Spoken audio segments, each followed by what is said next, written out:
बिस्मिल्लाहिर्रहमानिर्रहीम, अस्सलाम वालेकुम। पॉलिटिकल इकोनॉमी का प्रोग्राम दादा पोता शो लेकर आपकी खिदमत में हाजिर मैं हूं आपके साथ आपका मेज़बान वसीम अहमद। और इस प्रोग्राम में हमारी रहनुमाई के लिए दादाजी हमारे साथ मौजूद होते हैं। कैलेंडर पर आज 26 अप्रैल साल 2021 और आज पीर का दिन। उसी पाक परवरदिगार के लिए तमाम तारीफ़ें जो तमाम जहानों का पालने वाला है। नबी करीम सल्लल्लाहु अलैहि वसल्लम की ज़ाते अक़दस पर बेशुमार दुरूद व सलाम। पॉलिटिकल इकोनॉमी के प्रोग्राम दादा पोता शो का आज ये स्पेशल एपिसोड जो कि आपके फीडबैक पर मुश्तमिल होगा। आपके भेजे गए सवालात के जवाबात आज के प्रोग्राम में हम दादाजी से हासिल करेंगे।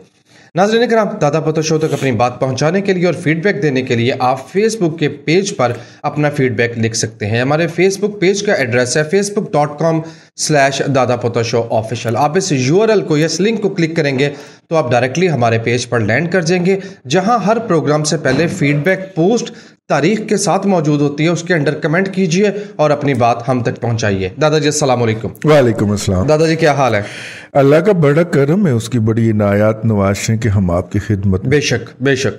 मैसेजेस शुरू कर दूं? बिल्कुल, बिस्मिल्लाह। पहला मैसेज मिर्जा नदीम का है। कहते हैं दादाजी आपसे इस खबर की तस्दीक चाहिए कि क्या मुल्तान में वाकई 90,000 आम के मैंगोज के दरख्त काट दिए गए हैं?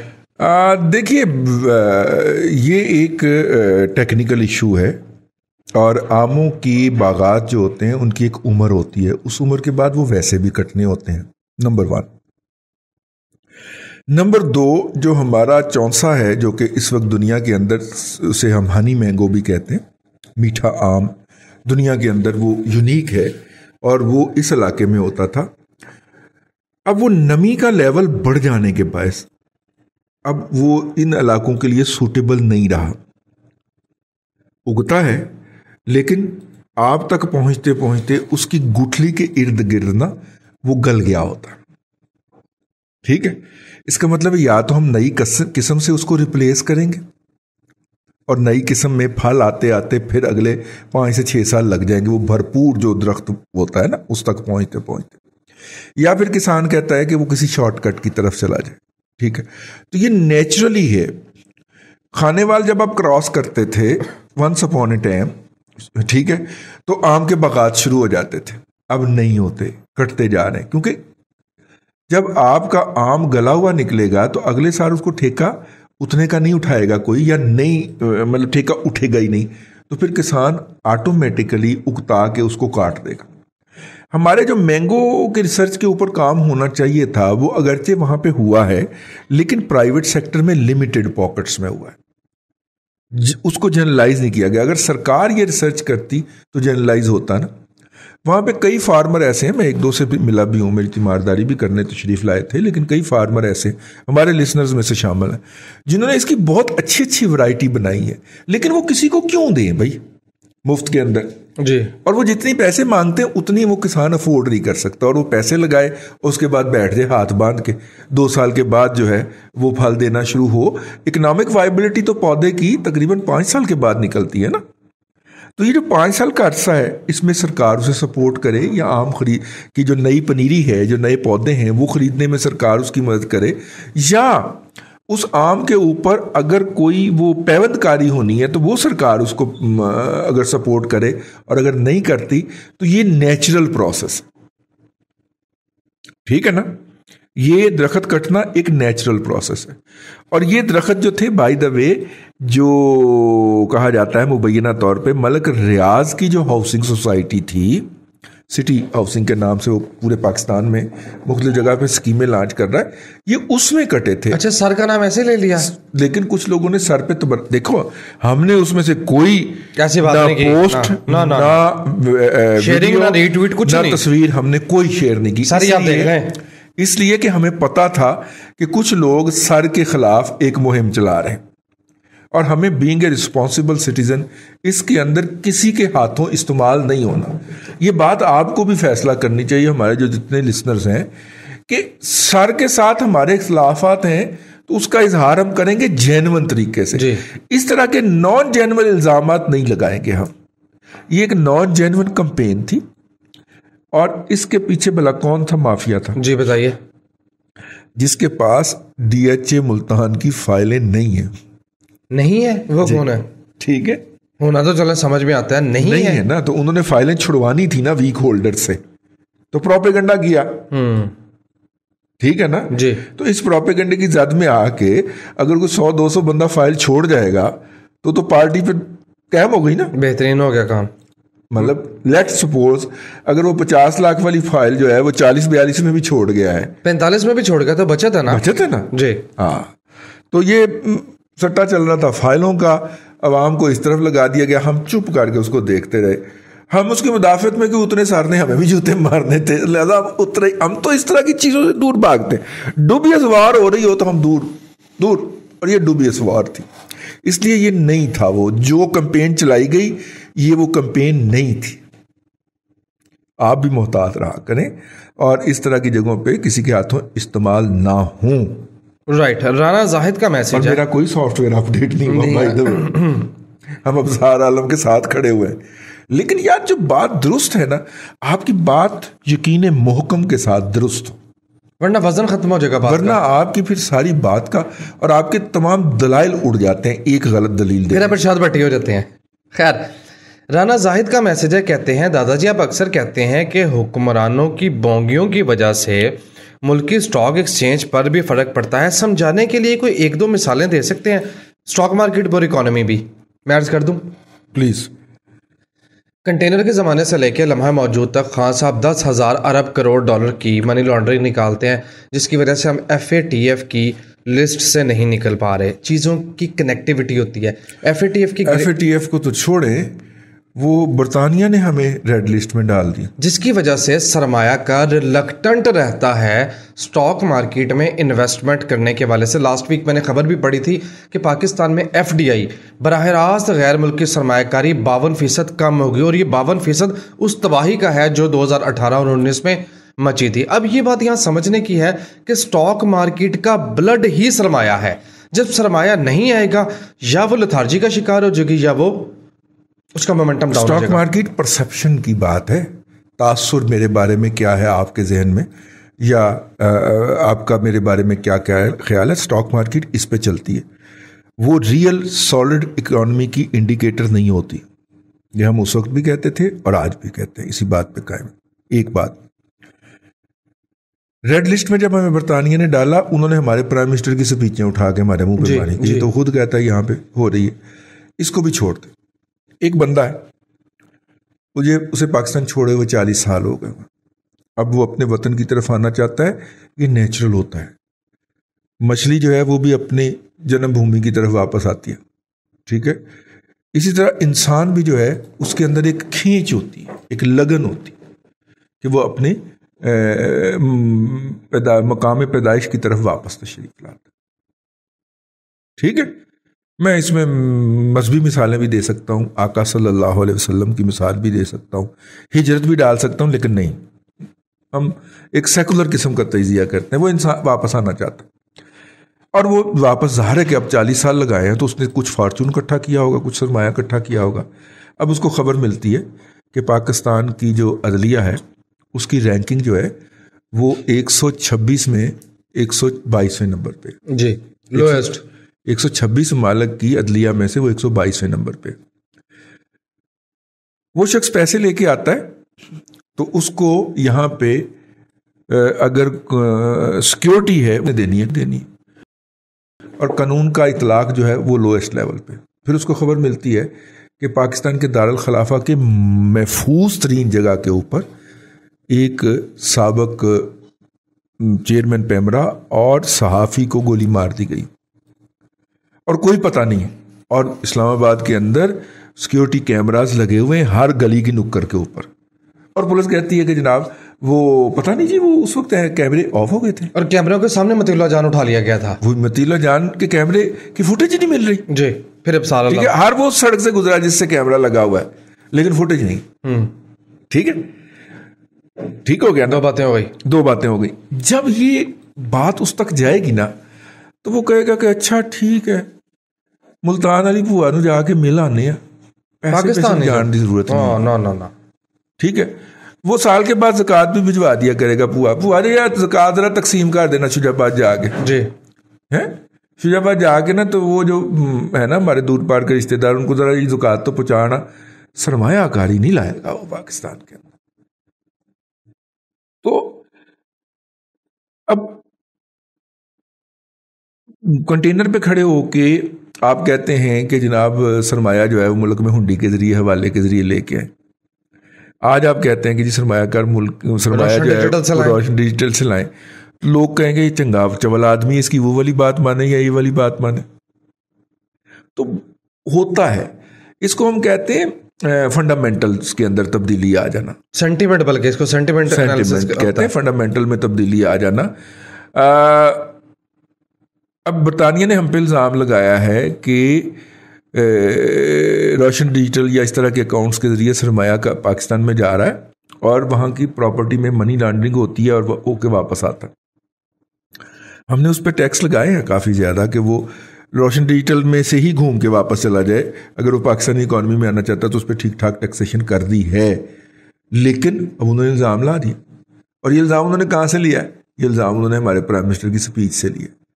सो कहने का मतलब ये है कि ये जो है ना चीज़ कि वो ऑयल माफिया को नहीं छोड़ूंगा जी, ठीक है, पाकिस्तान में बहुत बड़ा ऑयल माफिया है। अगर प्राइम मिनिस्टर ऑफ पाकिस्तान ये कहता है तो उसका परसेप्शन बहुत ख़राब हो जाता है। ये माफियाज की लैंड है यार, ये लैंड ऑफ माफियाज है। हालांकि मेक्सिको में कितने बड़े बड़े माफियाज हैं। उनका प्राइम मिनिस्टर या प्रेसिडेंट कभी भी ये खड़ा होकर, उनका पासपोर्ट दुनिया का 25वां ताकतवर तरीन पासपोर्ट है, हम 100 में भी नहीं आते। और इस सिलसिले में आखिरी बात यह है, और मजे की बात मैं आपको बताऊं, पिछले दिन एक पार्टी हमारे साथ नाराज हो गई, ठीक है। अच्छा, वो पार्टी को नया नया ठेका मिला था वेबसाइट चलाने का, तो उन्होंने सर्वाइवल लेने की कोशिश की, तो उन्होंने सरकार की हमायत के अंदर खबरें छापनी शुरू कर दी। अब 2 रैंकिंग आई है पासपोर्ट की, एक 192 ममालिक की रैंकिंग आई है जी, और दूसरी 110 ममालिक की थी, 110 ममालिक की, ठीक है। 110 ममालिक की रैंकिंग में पाकिस्तान का पासपोर्ट का नंबर 107वां है, ठीक है, और 192 ममालिक वाली रैंकिंग के अंदर पाकिस्तान का नंबर 171वां है। अच्छा जी, ठीक है। अब सब एडिटर जो था या खबर बनाने वाला, कोई यूथिया मजहूल कौमल जाहिलिया अकल महदूद लिमिटेड एडिशन था, तो उसने क्या किया, उसने दोनों खबरों को मिक्स किया और उसने खबर बनाई कि पाकिस्तान की जो रैंकिंग है पासपोर्ट की वो 192 ममालिक में 107 नंबर पे आ गई। ठीक है।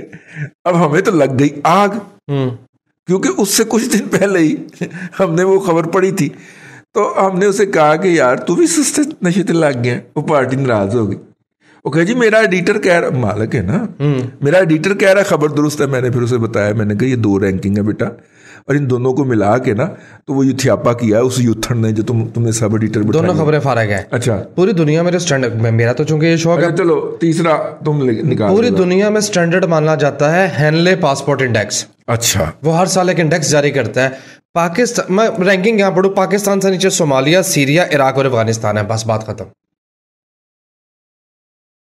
अब वो जो 100-150 ममालिक है, इन्होंने 90 की रैंकिंग जारी की हुई है। नहीं, ये 80 या 81 की रैंकिंग जारी करते हैं, जिस तरह मिसाल के तौर पे यमन और पाकिस्तान दोनों की रैंकिंग जारी की है। दोनों का 77वां नंबर है, तो ममालिक 2 है ना। 110 में से भी 107वां, पर 80 में से भी 77वां जी, 3 ही काम है ना नीचे से। एग्जैक्टली। अब जिस तरह नंबर 2 पे फिनलैंड, स्पेन और स्विट्जरलैंड, अब 3 मुल्क खप गए एक ही रैंकिंग में। हेनले इंडेक्स इस तरह जारी होता है। ओके जी, तो 80 रैंकिंग में हम 77वें नंबर पे बैठे हुए। शुगल वाली बात बताओ, जनाब इमरान खान साहब की हुकूमत आई तो बहुत से यूथिया ब्रोकर्स, वो जिन्होंने स्टॉक मार्केट में नारे नहीं लगाए थे, अपने वसीम साहब कहते हैं कि मार्केट तो 55, फिर 60, फिर 70 और फिर 80 हज़ार की तरफ जाएगी माशाल्लाह। 2017 में 53,124 का जो मार्केट ने हाई लगाया था 24 मई को, वो नहीं टूट पाया अभी 3 साल 50 भी नहीं तोड़ा। नहीं, 50 भी नहीं तोड़ा अभी, नहीं 50 भी नहीं तोड़ा, 46 से वापस पलट आई है। यहाँ तक कोई खबर जाएगी यहाँ तक कोई खबर नहीं है। स्ट्रक्चर ये बताता है कि अगर मार्केट ने 47,300 अब की दफा ना तोड़ा, बोले दिफा सुना इब की मार, अब की दफा ना तोड़ा तो अब 42,000 टूट जाएगा नीचे की तरफ अब टूटेगा। वो यार कितना टूटेगा, 40 पे रुक जाएगी, नहीं तो 38 पे रुक। हाँ, 40 और 38 के लेवल जो है वो बड़े इंपॉर्टेंट है। लेकिन दादाजी यहाँ से फिर भी 5-6 हज़ार पॉइंट निकल जाना यार बहुत गिरावट होती है। क्या अगर 5-6 हज़ार पॉइंट निकल गया, आप कह रहे 40 पे चली जाएगी क्या? पीटीआई की कोई गिरावट का कोई लेवल है नहीं, वो अगले 28,000 मार देते हैं। हाँ जी, शाहिद खान आपने 2 मैसेजेस किए। पहली बात आपने की बड़ी जेनेरिक से कि अजरबैजान में कम पैसों से कौन सा बिजनेस हो सकता है? अजरबैजान जाके पता चलेगा। मैं आप सर्च करूं। अजरबैजान की वर्जिन इकोनॉमी है, वहां पे कोई भी काम जाके करेंगे वो हो जाएगा, लेकिन अगले 2 से 3 साल के लिए होगा। क्योंकि जिस तरह अजरबैजान ने इस वक्त धड़ाधड़ अपने बच्चे पढ़ने के लिए पूरी दुनिया भेजे हैं ना, वो अगले 4 से 5 साल में वो बच्चे वापस आ जाएंगे और आके वो कारोबार संभाल लेंगे। अजरबैजान मुत्तहिदा अरब अमारात या सऊदी अरब नहीं है, सिंपल इज दैट। ताज़ा रात हुए हैं, दुनिया के निज़ाम का उनको पता नहीं है, लर्निंग करते फिर रहे हैं। यानी आप ये देखिए कि वहाँ के जो वुज़रा मुशरा वगैरह जो हैं, उन्होंने अपने बच्चे धड़ाधड़ बाहर बढ़ने के लिए भेज दिए कि यार ये बाहर से जाएं, दुनिया सीख के आए और वापस आके मामला संभालें। टाइम हमारे पास 3 से 5 साल ही है अगर आपने कोई काम वहाँ पर करना है तो। ये बात जहन में रख के जाइएगा, उसके बाद वो आप बड़े खचरे हो जाएंगे। अब आपकी बारी। मैं बस इतना अर्ज करना चाह रहा हूँ कि जितना अजरबैजान की मार्केट को मैं समझाऊँ, उसमें सर मैं ये अर्ज करना चाह रहा हूँ कि वो मार्केट बुनियादी तौर पे तुर्की और ईरान की समझी जाती है। अगर आप वहाँ बिजनेस ओपन करने की बजाय ट्रेडिंग में आए और तुर्की और ईरान से सामान की ट्रेडिंग करें तो आपको ज़्यादा फायदा होगा। लोगों से मिलके, लोगों से घंटों डिबेट करके मैं ये समझूं कि वहाँ ट्रेडिंग ज़्यादा फायदा देगी। और दूसरी बात ये है कि ईरान ने पहले भी पाकिस्तान को, अफगानिस्तान में बदमनी थी ना, तो हमने ईरान के रास्ते सेंट्रल एशिया जाने की कोशिश की थी, ईरान ने हमें नहीं जाने दिया था। टैक्स लगा दिए थे पाकिस्तान की गुड्स के ऊपर, हमले शुरू करवा दिए थे पाकिस्तान के कंटेनर्स के ऊपर। फाइनली हम नहीं जा पाए। ठीक है, ईरान के रास्ते हम जाएं, हमारी इकोनॉमिक फिजिबिलिटी आउट हो जाती है, हम इंडिया से भी महंगे हो जाते हैं, लिहाजा फिर हमने नहीं ट्राई की। तो इसी तरह आप ईरान से अगर माल डिस्पैच बाय रोड भेजेंगे अजरबैजान, क्योंकि तुर्की का वाया बहुत पड़ता है, ईरान रास्ते में बम शम मरवा देगा आपके कंटेनर के ऊपर। ठीक है, इंश्योरेंस तो आपको मिल जाएगी, सामान नहीं पहुंचेगा, ट्रेड नहीं कर पाएंगे आप। गाग गया, गाग अगली दफा आपसे माल नहीं खरीदेगा। Simple is that. इंश्योरेंस के पैसे मिलना तो ईरान नहीं जाने देगा। ईरान अगर हमें गुजरने देना होता तो यूरोप तो ये हमारे दरवाजे पे था, ईरान क्रॉस करना था आगे तुर्की से गुजर के वो पे गई, पूरा यूरोप नहीं करने दिया ना। ईरान ने 70-73 साल से हमें यूरोप नहीं जाने दिया। हम आरसीडी में, ओईसी में, सब में उसे कहते हैं कि ईरानियन ब्रॉदरम, लेकिन ब्रॉदरम नहीं ना। ब्रॉदरम वो कहता है वो मैं मार्केट क्यों ना एक्सप्लोर करूं, तुमसे सस्ते दाम में चीजें खरीद के मैं वहां पे महंगे दामों को ना बेचूं। ठीक है ना जी। हाँ, ये है। दूसरी बात शाहिद ने बड़ी जनरल से की कि दादाजी पाकिस्तान कभी अपने पांव पर खड़ा हो पाएगा, क्योंकि जब खड़ा होने लगता है उसको उसकी टांग खींच जाती है। अंदरों ही सानू पै जाते हैं। ठीक है, नहीं जी, पाकिस्तान में थोड़ी सी चीजें बेहतर कर ली जाए तो कम से कम पाँव पे तो खड़ा हो जाएगा, कम से कम सांस आना शुरू हो जाएगा। हाँ हाँ हाँ हाँ हाँ जी। चले। जाहिद इकबाल चौधरी कहते हैं कि कुछ प्रोग्राम पहले वसीम ने ये खबर पढ़ी कि हुकूमत शुगर इंपोर्ट कर रही है धड़ाधड़ और चौथा टेंडर भी उसका जारी हो गया। इनका सवाल ये है कि गवर्नमेंट धड़ाधड़ चीनी इंपोर्ट करने में इतनी जल्दबाजी क्यों दिखा रही है, जबकि तवक्को है कि गन्ने की फसल इस दफ़ा बेहतर होगी और चीनी सरप्लस हो जाएगी।